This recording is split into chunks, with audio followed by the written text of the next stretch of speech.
سامعین، welcome to my channel voice of Mona. ہماری آج کی سٹوری کا نام ہے احسان۔ زریاب اور سارم دونوں بہت اچھے دوست تھے۔ دونوں کی دوستی مثالی تھی۔ زریاب اور سارم دونوں بھائیوں کی طرح تھے۔ بچپن سے دونوں ساتھ تھے، اکٹھے اسکول اور پھر کالج گریجویٹ ہوئے۔ زریاب کی شادی اس کی پسند سے ہوئی تھی۔ فاریہ زریاب کو کالج میں پسند آئی تھی۔ دونوں کی فیملیز کافی سپورٹیو تھیں، اس لیے دونوں نے جب اپنے گھر والوں کو اپنے بارے میں بتایا تو دونوں فیملیز نے ان کی شادی کروا دی۔ زریاب اور فاریہ دونوں اپنی ماں باپ کی اکلوتی اولاد تھے۔ سارم کی فیملی کا اپنا کنسٹرکشن کا بزنس تھا۔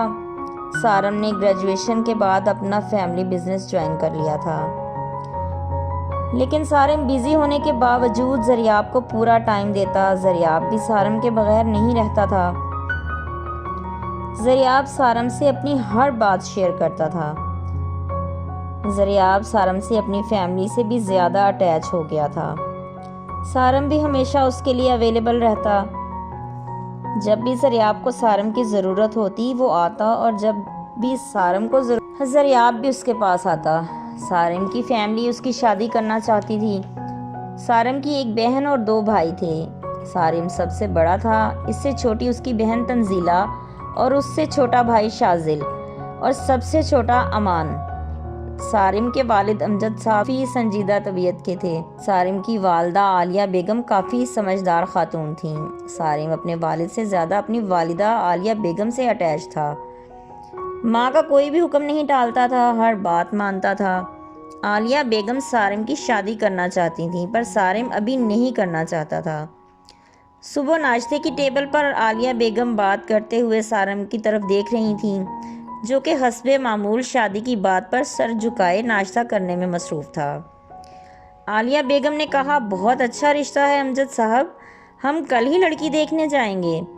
سارم نے کوئی بات نہیں کی، سب کو خدا حافظ کہتا ہوا وہ آفس کے لیے نکل گیا۔ راستے میں ڈرائیو کرتا ہوا سوچ رہا تھا عالیہ بیگم کو منع کیسے کرے۔ وہ اپنی ماں کا دل نہیں دکھانا چاہتا تھا۔ سارم کو کچھ دن پہلے ہی ایک جگہ آفس کے کام کے سلسلے میں جانا پڑا۔ اس کی ملاقات انادل سے ہوئی۔ وہ وہاں اپنی فیملی کے ساتھ آئی تھی۔ سارم بھی ریسٹورنٹ میں کلائنٹ کے ساتھ آیا تھا، جہاں سارم انادل سے ٹکرایا تھا۔ وہ کافی خوبصورت لڑکی تھی، گورا رنگ، گھنگریالے بال، سرخ و سفید چہرہ، شلوار قمیض میں پہنی ہوئی وہ اس کے دل کو بھا گئی۔ سارم بھی کسی سے کم نہیں تھا، گورا رنگ، ڈارک براؤن آنکھیں، ہلکی beard, white shirt, blue pant, بالوں کو جیل سے سیٹ کیے ہوئے وہ کسی شہزادے سے کم نہیں لگ رہا تھا۔ انادل سوری بول کر آگے بڑھ گئی، لیکن سارم وہیں کا وہیں کھڑا رہ گیا اور اسے جاتے ہوئے دیکھتا رہا، لیکن پھر بھی اپنی پوزیشن کو دیکھ کر اس نے سر جھٹکا اور آگے بڑھ گیا، لیکن وہ لڑکی اس کے دل و دماغ سے نکل ہی نہیں رہی تھی۔ سارم نے سر جھٹکا اور ڈرائیو پر دھیان دینے لگا۔ شام کو سارم گھر آیا، سب لاؤنج میں بیٹھے تھے۔ سارم نے سب کو سلام کیا اور روم میں فریش ہونے چلا گیا۔ تھوڑی دیر کے بعد وہ باہر لاؤنج میں آ کے بیٹھ گیا۔ عالیہ بیگم نے بات شروع کی، امجد صاحب آپ کو لڑکی کیسی لگی؟ مجھے تو بہت اچھی لگی، فیملی بھی بہت اچھی ہے، آپ کیا کہتے ہیں؟ عالیہ بیگم نے امجد صاحب سے سوال کیا۔ امجد صاحب نے سارم کی طرف دیکھتے ہوئے کہا، آپ سارم سے پوچھ لیجئے، مجھے تو سب کچھ اچھا لگا، ان کی فیملی بھی اچھی ہے، اچھے لوگ ہیں۔ عالیہ بیگم نے سارم کی طرف اپنا موبائل بڑھاتے ہوئے کہا، سارم یہ لڑکی کی فوٹو ہے جو میں نے آپ کے لیے پسند کی ہے۔ سارم نہ چاہتے ہوئے بھی ماں کے ہاتھ سے موبائل لیا اور دیکھنے لگا۔ فوٹو دیکھ کے اچانک اس کے منہ سے نکلا، یہ تو وہی ہے۔ اس سے پہلے وہ کچھ اور بولتا، عالیہ بیگم نے کہا، کیا تم اسے جانتے ہو؟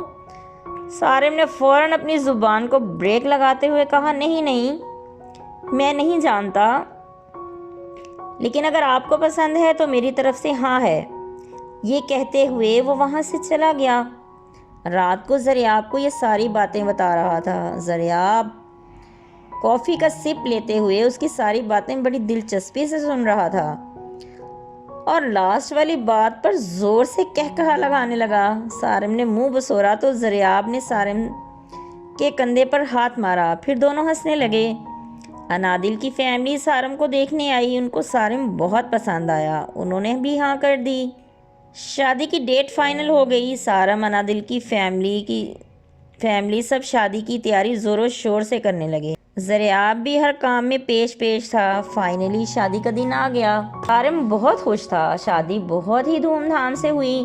انادل سارم کے ساتھ اس کے گھر آ گئی۔ اگلے دن ولیمہ تھا۔ ولیمے کی تقریب بھی کافی اچھی تھی۔ زریاب اور فاریہ نے سارم اور انادل کی دعوت کی۔ فاریہ اور انادل کی بھی بہت اچھی دوستی ہو گئی، وہ اب اکثر ساتھ میں شاپنگ پر بھی جانے لگیں۔ سارم اور زریاب بھی خوش تھے کہ ان کی طرح ان کی بیویوں کی بھی اچھی دوستی ہو گئی تھی۔ فاریہ پریگننٹ تھی، اللہ تعالیٰ نے اسے ایک بہت ہی پیاری بیٹی سے نوازا۔ سب لوگ بہت خوش تھے، فیملی کے سب ممبر۔ انہوں نے اس کا نام عروسہ رکھا۔ عروسہ 3 ماہ کی ہو گئی تھی۔ زریاب اور فاریہ کار سے گھر آ رہے تھے کہ راستے میں ان کا ایکسیڈنٹ ہو گیا، جس کی وجہ سے وہ دونوں کافی زخمی ہو گئے۔ انہیں ہسپتال لایا گیا۔ فاریہ ہسپتال آ کے جان بر نہ ہو سکی اور اس کی ڈیتھ ہو گئی۔ سارم بھی وہاں پہنچ گیا تھا۔ زریاب کی حالت بھی تشویشناک تھی۔ زریاب کو ہوش آیا تو اس نے سارم کا نام لیا۔ سارم اندر روم میں آیا تو زریاب کے پاس بیٹھا۔ سارم کی آنکھیں لال تھیں، شاید وہ آنسوؤں کو ضبط کر کے بیٹھا ہوا تھا۔ زریاب نے اس سے کہا، میری عروسہ۔ سارم نے کہا، تم ٹھیک ہو جاؤ، اللہ پر بھروسہ رکھو، وہ سب صحیح ہو جائے گا۔ لیکن زریاب کو شاید پتا تھا کہ اس کے پاس وقت بہت کم ہے۔ اس نے کہا، مجھ پر ایک احسان کرنا پلیز، میری عروسہ کا خیال رکھنا، اسے کبھی بھی ماں باپ کی کمی محسوس نہ ہونے دینا۔ سارم جو اتنی دیر سے اپنے آنسو ضبط کر کے بیٹھا ہوا تھا، وہ بچوں کی طرح رونے لگا۔ زریاب نے اس کے سامنے آنکھیں بند کر لیں جو اب کبھی نہیں کھلنے والی تھیں۔ بابا یہ دیکھیں میری ڈگری، میں گریجویٹ ہو گئی ہوں۔ عروسہ جو اب ایک خوبصورت لڑکی میں بدل چکی تھی، سارم اور انادل کو ہی ماں باپ سمجھتی تھی۔ سارم نے کبھی اسے سچ نہیں بتایا تھا۔ سارم اور انادل کی کوئی اپنی اولاد نہیں تھی۔ انادل عروسہ کو اپنی ہی اولاد سمجھتی تھی۔ زریاب کو آج بھی سارم یاد کرتا ہے۔ ملتے ہیں اگلی کہانی کے ساتھ۔ جیتے رہیے، خوش رہیے۔